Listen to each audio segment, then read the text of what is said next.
तस्वीर मैंने तुर्की की देखी, 6 साल की बहन, 3 साल का भाई, दोनों एक पत्थर के नीचे दबे और 17 घंटे तक बहन ने भाई को सीने से लगा के रखा। वो बहन 6 साल की, उसने 17 घंटे तक भाई को अकेले होने का एहसास नहीं होने दिया, जबकि 6 साल की थी। और जालिमो, वो 6 साल की होकर के भाई को अकेला नहीं छोड़ती, तू 26 साल का होकर के बहन को अकेला क्यों छोड़ दिया? कहां से लाओगे ये प्यार? 17 घंटे के बाद भाई बहन को निकाला गया, कुछ नहीं बचा परिवार में।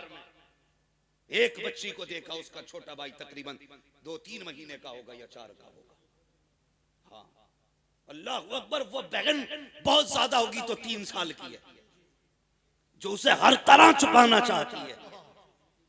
यार उनके लहजे के रिश्ते, हमने कदर खो दी इनकी। खुदा के वास्ते याद रखना, अगर तुम ये सोचते हो खांसाबी काफी है, ठेकेदारी काफी है, जिम्मेदारी काफी है और मौलवियों से सिर्फ ताल्लुकात काफी है, गांव के 4-5 मोहल्ले को खिला देना काफी है, अपनों को ठोकर मार देना, खुदा की कसम जब तक अपने राजी नहीं होंगे तब तक मदीने वाले भी राजी नहीं होंगे। ये ख्याल रखना। आज हम बिखरते जा रहे हैं नीस भाई, बिगड़ते जा रहे हैं। आग लगा दी, पहले प्रधानी ने आग लगाई, विधायकी ने आग लगाई, एमपी के इलेक्शन ने आग लगाई, भाई भाई के खिलाफ खड़ा कर दिया। वोट नाम राय का है, भाई भाई का दुश्मन बनाने का नाम नहीं है। और यार मेरी मर्जी है मैं तुम्हारा इंतखाब करूं, मेरी मर्जी है तुम्हारा इंतखाब करूं। हमने दीवारें खड़ी कर ली। और यार प्रधान हजारों मिलेंगे, सगा भाई नहीं मिलेगा। प्रधान हजारों मिल जाएंगे, बेटा नहीं मिलेगा। प्रधान करोड़ों मिल जाएंगे, सगा नहीं मिलेगा। अपने अपने होते हैं। और मैं अक्सर कहता हूं, चाय पी के भाई कहने वाले 1000 मिलेंगे, नाश्ता करके भाई कहने वाले 1000 मिलेंगे, और तेरा खा के अपना कहने वाले 1000 मिलेंगे, लेकिन तेरे सीने की गोली अपने सीने पे लेने वाला तेरे भाई के सिवा कोई दूसरा नहीं मिल सकता। खो दिया तूने, क्या बात है, किसे खो दिया तूने? हाँ, ख्याल किया करो यार, रिश्तों की कदर किया करो। आज बस्तियां वीरान होती जा रही हैं, कब्रिस्तान आबाद होते जा रहे हैं, कब्रिस्तान आबाद होते जा रहे हैं। पूरी जिंदगी अगर दौलत ना तुम हाथ में लेके घूमते फिरो, मेरे बाप का चेहरा दिखा दो, मेरे भाई का चेहरा दिखा दो, सारी दुनिया लेकर भी कोई तुम्हें तुम्हारा भाई नहीं लौटा सकता, तुम्हारा बाप नहीं लौटा सकता। ये रिश्ते हैं हमारे अपने। दिलों में जगह पैदा करो, दिल नर्म करो। नर्म, जब दिल नर्म होते हैं तो फिर रब का करम हुआ करता है, रब का करम होता है। एक बाप की जिंदगी देखो, एक बाप की, मैं आज ही सुबह उड़ीसा में एयरपोर्ट के लिए जा रहा था, मैंने मजदूरों की जो लाइन देखी हजरत, मैं पता नहीं मेरे सामने ही ऐसे मनाजिर आते। मैंने माओ को लाइन में खड़े देखा मजदूरों की, जबकि उनकी गोद में बच्चे थे। ऐसी कंडीशन में माँ बाप बच्चों को पाल लेते हैं। सब कुछ होते हुए बच्चों से माँ बाप नहीं पला करते, सब कुछ होते हुए बच्चों से माँ बाप नहीं पलते। एक जरा सा जुमला तेरा बाप को जीते जी मार देता है, जीते जी। वो कौन सा जुमला जब हम कहते हैं तुम्हारे लिए कमाई अपने बच्चों के लिए, ये जुमला बाप को जीते जी मार देता है। जब बाप दवा का पर्चा बेटे के हाथ में निकाल के दे, ओके बेटे पिछले साल ये सिरप ला के दिया था, खांसी रुक गई थी, इस बार भी ला देना, और बेटा उसे समेट के मुंह बिगाड़ के फेंक दे, मेरे पास वक्त नहीं है, तो बाप के जिस्म का पूरा खून एक बार रुक जाया करता है, एक बार रुक जाता है। वो अपने आप से पूछता है इससे रिश्ता क्या है मेरा। रोते हुए अपनी बूढ़ी बीवी के पास जाके कहता, काश इसको हमने पैदा होते ही मार दिया होता, तो आज हम घुट घुट के न मरते, घुट घुट के न मरते। पूछती है क्या हुआ मेरे सरताज, कहा जिसने मेरी दवा का पर्चा फेंक दिया, क्या मैं इसका बाप नहीं हूं, क्या मैं इसका बेटा नहीं हूं? अल्लाह अकबर। जब ये बातें होती हैं तो फिर माँ बाप की जबानों से बद्दुआ निकलती है, और अगर वो बद्दुआ दे दें तो दुनिया का कोई पीर तेरी तकदीर नहीं संभाल सकता है। याद रखना, कोई पीर नहीं संभाल सकता। गलत नहीं कह रहा हूं हजरत, मैं आप देखो जाकर के मजारों पे इतनी भीड़ लगी पड़ी है कि चादर चूमने का नंबर नहीं आ रहा, चादर चूमने का नंबर नहीं आ रहा और मुजाबिरों की मौज आ रही है, गदगद हो रहे हैं।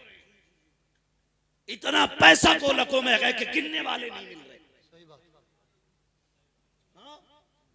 और भाई चादर चूमने के लिए लाइन लगाता है, जबकि किसी ने बुलाया नहीं, आवाज नहीं दी। मैं मजार पे जाने को मना नहीं करता, लेकिन सुन तो सकी, तू मजार पे बिना बुलाए गया, लाइन में लग के चादर चूम के आया, बड़ा खुश था, बख्शा गया, चादर चूम ली है। तुझे याद नहीं है रात तेरी माँ को प्यास लगी थी, उसने कमरे से आवाज दी थी, बेटे मुझे पानी पिला दे, तुझे आवाज तक नहीं आई। बाप ने कहा था बेटे मुझे टॉयलेट जाना है, तुझे बाप की आवाज नहीं आई। तू बीवी के पल्लू में लिपट के ऐसा सोया कि तुझे बाप की आवाज नहीं आई। बूढ़ी मां पानी के लिए उठी, लेकिन खुद चल नहीं सकती थी, गिर गई जमीन पर, सुबह तक रोती रही, उठाने वाला कोई न था। और चादरों को चूमने वालों, मज़ारों पे 6 बार जाने वालों, तुम्हारी मर्जी है जितनी बार जाया करो, लेकिन मेरा कहना है पहले कहने पे मां की खिदमत में हाजिर हो जाया। सुभान अल्लाह, बेशक।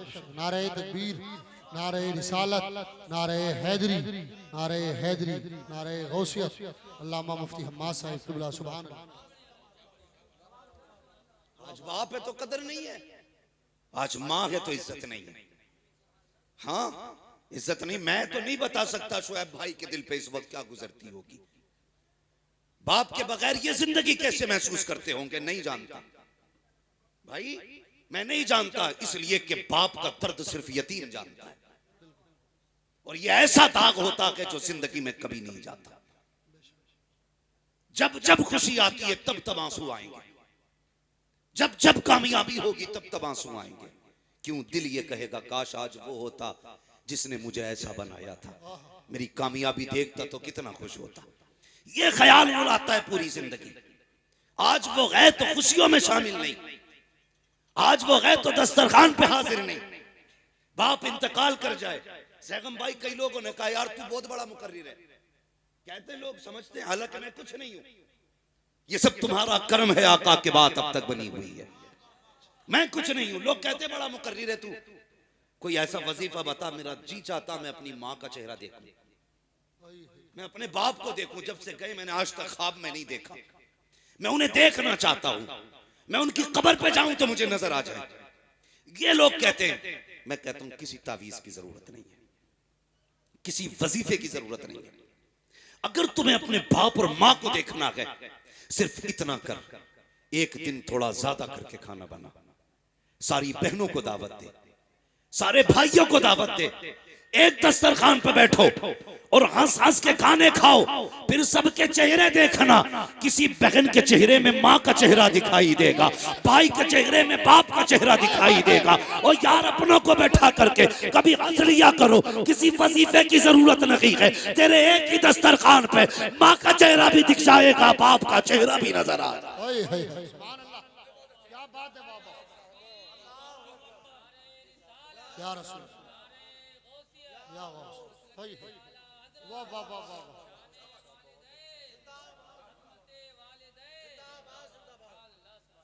देखा करो इन्हें। और जानते हो हमने ना खाली माँ की फजीलत सुनी तो फिर बाप को तो बाहर ही डाल दिया।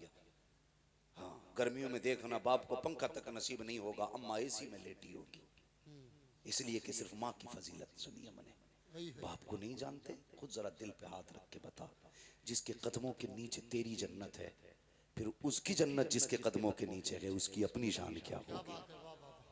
खुद सोचा करो इस बारे में, खुद सोचा करो। और बाप क्या होता है? मेरे हुजूर कभी अपने चचा को अपने पीछे नहीं चलने देते थे।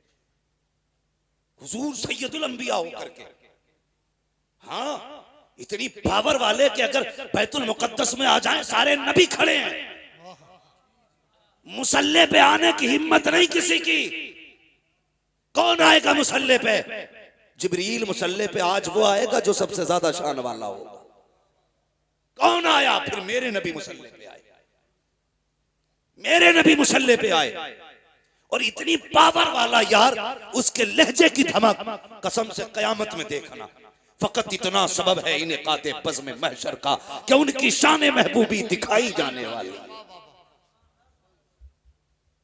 उसके लहजे की धमक पुलसिरात पे देखना, मीजान पे देखना, मीजान पे देखना, अमल तुल चुके, फैसला हो चुका, बंदा गुनाहगार है, हुक्म हुआ खचेड़ो जहन्नम की तरफ लेके चलो, बेड़ियां पड़ गई, हथकड़ियां लग गई, फरिश्ते लेके चले, इतने में तेरे मेरे महबूब आएंगे। वो मुड़ के कहेगा या रसूल अल्लाह मेरी मदद फरमाए। हुजूर आके कहेंगे ठहर जाओ, क्या मसला है? फरिश्ते कहेंगे हुजूर अमल भी तोला गया, गुनाह ज्यादा है, नेकियां कम है, फैसला हो चुका, ये जहन्नम जाएगा। जानते हो मेरे हुजूर कहेंगे फरिश्तों छोड़ो इसे। पहली आवाज पे फरिश्ते छोड़ देंगे। फिर आका कहेंगे फिर से अमल तोलो। हिम्मत नहीं है किसी फरिश्ते में, ये धमक है मेरे महबूब के लहजे की। हिम्मत नहीं है कोई ये कह सके तुल गए, कोई ये कह सके नहीं नहीं अब नहीं होना है, अल्लाह की तराजू है। नहीं, महबूब कहेंगे फिर तोलो, फिर अमल तोले जा रहे हैं। अब जब अमल तोले जाएंगे तो अब गुनाह कम हो जाएंगे, नेकियां बढ़ जाएंगी। फरिश्ते कांपने लगेंगे, मालिक तराजू तेरी, फैसला तेरा, इंसाफ तेरा। अभी तोला था गुनाह ज्यादा थे, अब तोल रहे हैं, अब नेकियां ज्यादा हैं। रब फरमाएगा फरिश्तों देखते नहीं हो, मीजान पे महबूब आके खड़ा हो गया है। अगर ये खड़े होकर के अमल तुलवाए फिर भी गुनाह ज्यादा हो जाए, ये मेरी रहमत को गवारा नहीं हो सकता। सुभान अल्लाह। नारे तकबीर, नारे रिसालत, नारे हैदरी, अज़मत रसूल पाक मुफ्ती हम्माद साहिब क़िबला। सुभान अल्लाह। ये उनके लहजे की धमक।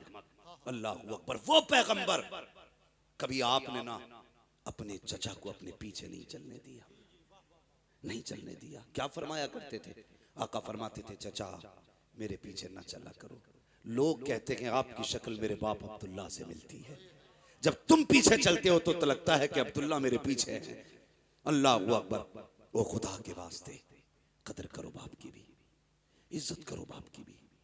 ये वो दरख्त है ना जो अपने जीते जी अपने बेटे पे कभी धूप नहीं पड़ने देता, औलाद पे कभी धूप नहीं पड़ने देता। ये वो दरख्त है जो अपनी औलाद पर धूप नहीं पड़ने देता। ये वो दीवार है जो अपने बाप अपनी औलाद तक किसी आंधी के झोंके को नहीं आने देता। बाप अगर घर में बिस्तर पे भी पड़ा है ना तो औलाद के लिए चट्टान होता है, चट्टान होता औलाद के लिए। इसलिए गुजारिश है, इज्जत किया करो बाप की, कदर किया करो, और इनके सामने कभी ऊंची आवाज में बात ना किया करो, ना किया करो। जब कहते हो ना तुमने हमें दिया ही क्या है, तुमने हमारे लिए किया ही क्या है, ये बड़ा मुश्किल जुमला होता है, बड़ा मुश्किल। मेरे एक मिलने वाले, और मैं नाम नहीं लूंगा, तो वो एक दिन मुझसे कहने लगे मौलाना मैं बच्चों की जमीन के लिए ना, ताकि इनकी जमीन बची रहे, मैंने जेलें काटी हैं। अपनी औलाद की जमीन बचाने के लिए। लोग, अकेला था मैं बाप का, दुश्मनों ने पूरी ताकत लगाई कि ये मर जाए, इसकी जमीन हम हड़प लें, जेल चला जाए, जमीन बिक जाए। वो कहता है कि मैं औलाद की खातिर जेल काट के आया ताकि इनकी जमीन बच जाए। आज मेरी औलाद जब मुझसे कहती है कि तुमने हमारे लिए क्या किया है, तो कहता है यहां का पसीना तलवे में निकल जाता है, तलवे में निकल जाता। उस बाप के जुमले क्या थे? उसने कहा था मौलाना सच बात ये है, ये मुझसे पूछते मैंने इनके लिए क्या किया है। वो कहता पैदा करने वाले की कसम, जायदाद छोड़ो, दौलत छोड़ो, तालीम दी, बिजनेस दिया, सब छोड़ दो, मैंने जो इनके नाम रखे हैं ये उसकी कीमत नहीं अदा कर होता है। वो कहते हैं जो मैंने इनके नाम रख दिए हैं ये उसकी कीमत नहीं अदा कर। इसलिए तुमसे गुजारिश है मेरे बच्चों, अल्लाह तुम्हें जवानियां दे और होश में आओ। कभी बाप को तकलीफ न देना, कभी बाप को दुख न देना, वरना अगर ये चला गया हमेशा उस कांधे को तरस जाओगे जिस पे रख के तुम सर रोया करते थे। नहीं मिलेगा कोई तसल्ली देने वाला, वरना दुनिया इतनी अजीब है, लोग रो के सुनते हैं, हंस के उड़ा देते हैं। तुम्हारे दुखों को दुखों की तरह सुनेंगे, फिर मौज करेंगे तुम्हारे हटते ही, हंसी उड़ाएंगे तुम्हारी। सिर्फ एक बाप है जो तेरे आंसू देख के रो देता है। इसलिए मेरी गुजारिश है, इज्जत किया करो बाप की, कदर किया करो माँ की। ये बहुत कीमती रिश्ते हैं, बहुत कीमती रिश्ते। सुना होगा एक दिन हजरत मूसा कलीमुल्लाह ने अर्ज की थी, मेरे मालिक वो बंदा कौन है जो जन्नत में मेरे साथ रहेगा? अल्लाह ने फरमाया महबूब मूसा देखना चाहते हो? कहा जी। कहा फला मकाम पे चले जाओ, उसकी दुकान है। गए, जाके देखा गोश्त काट रहा था, चक्कर में थे कौन सी नेकी इसने की है कि कलीम के साथ जन्नत में रहेगा। आप बैठ गए, बताया नहीं मैं कौन हूं, वो भी नहीं जानता था चेहरे से। बैठे रहे, सुबह से शाम हो गई, गोश्त काट के बेचता रहा। आपने देखा कोई नेकी भी इसने नहीं की। फिर सोचने लगे शायद रात को ये कयाम करता होगा। जब वो दुकान बंद करके चलने लगा ना, तो आप भी पीछे पीछे हो लिए। अब आपका तो वो अपना वतन था नहीं, उसने आपको चलते देखा, चेहरा नबी का चेहरा था, और नबी के चेहरे में वो कशिश होती है जो उसे देखता है देखते ही रह जाता है। देखा, कहने लगा वो हसीन चेहरे वाले, कहीं बाहर से आए हो? फरमाया जी परदेसी हूं। कहा अच्छा, वो लोग कितने अच्छे थे? कहा परदेसी हो? कहा हाँ। कहा फिर? कहा अगर इजाजत दे तो एक रात तेरे घर गुजारना चाहता हूं। उसने कहा ज़हे नसीब, मेहमान मेरे घर आए। ले गया बुला के। आप इस मकसद से गए थे कि देखें कौन सी इबादत करता है? फरमाते मैं देखता रहा। घर में गया, उसने जाके सबसे पहले खाना पकाया, तैयार हो गया खाना। आके कहता है मेहमान माफ करना, अगर तुझे अकेले खाना है तो अभी खा ले, और मेरे साथ खाना है तो इंतजार करना पड़ेगा। तो हज़रत मूसा सोचने लगे कि हो ना हो इसी बीच में कोई नेकी करता है।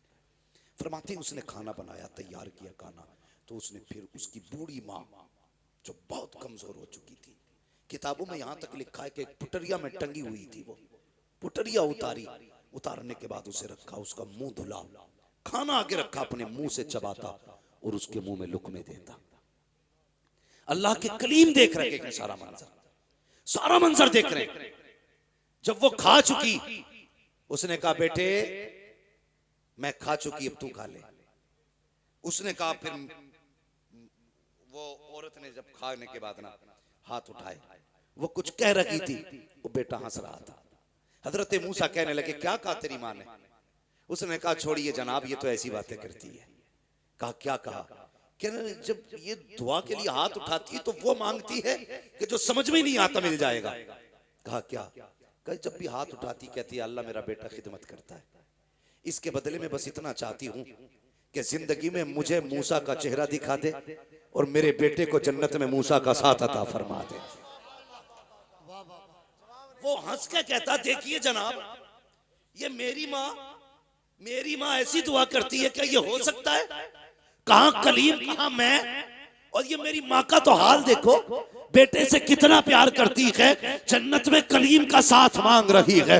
इतना सुनना था, अल्लाह के नबी की तबस्सुम आया चेहरे पे, मुस्कुरा के उठे, कहने लगे परेशान क्यों होता है? ले आज तेरे आज रब ने तेरी माँ की दुआ कबूल कर डाली है। कहा कहना क्या चाहते हो? कहा जो तेरे सामने बैठा है ये कोई और नहीं है बल्कि अल्लाह का कलीम मूसा आया है। कह दे इससे तू भी दीदार कर ले, ये भी दीदार कर ले, और रह गई जन्नत में जाने की बात, तो रब ने बता दिया है जन्नत में मेरे साथ कोई और नहीं रखेगा बल्कि तू ही रहे।